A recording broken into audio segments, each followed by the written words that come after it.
عورت کے لیے جہنم میں جانا بہت آسان. ایک کام بتاؤں, وہ کر لے تو بغیر حساب کتاب کے جہنم.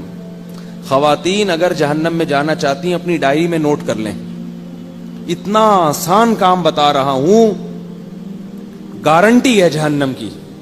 وہ ہے شوہر کا دل دکھائیں اور شوہر کی نافرمانی کریں, شوہر کو خوش نہ رکھیں. کیونکہ نبی صلی اللہ علیہ وسلم نے فرمایا جس عورت کا شوہر اس سے خوش نہیں ہے وہ عورت جنت میں نہیں جا سکتی. بہت آسان ہے, اس کی ایسے کی تیسی کر کے رکھو, ٹھیک ہے, خرچہ پورا لو اس سے. پرچی آئیں گی, 1 درجن انڈے لا دو, 1 کلو ٹماٹر لا دو. وہ خان سامہ جا رہا ہے ٹماٹر لینے کے لیے, انڈے لینے کے لیے, واپسی پہ دہی بھی لیتے آئیے گا.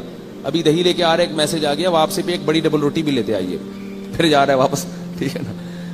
تو اس کا خون چوس کے رکھو. بیمار ہو جائے, آپ بیمار ہو جائیں تو اس سے سارے پیسے لو علاج کے. اگر ٹھیک نہیں ہو رہی تو اسی پہ ڈال دو کہ یہ صحیح خرچہ نہیں کر رہے. میں نے کہا تھا آغا خان لے کے جاؤ, انہوں نے لیاقت نیشنل میں داخل کرا دیا. بچہ اگر بیمار ہو جائے تو اس کا خرچہ بھی کس سے لیا جاتا ہے بھائی؟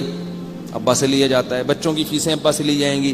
سارے اس کا خون نچوڑ دو, مگر مانو اپنی.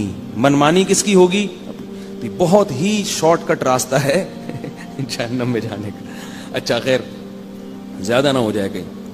تو نبی صلی اللہ علیہ وسلم نے فرمایا کہ اللہ تعالیٰ نے, اور مرد کے لیے جہنم میں جانے کا پتہ ہے سب سے شارٹ کٹ راستہ کیا ہے؟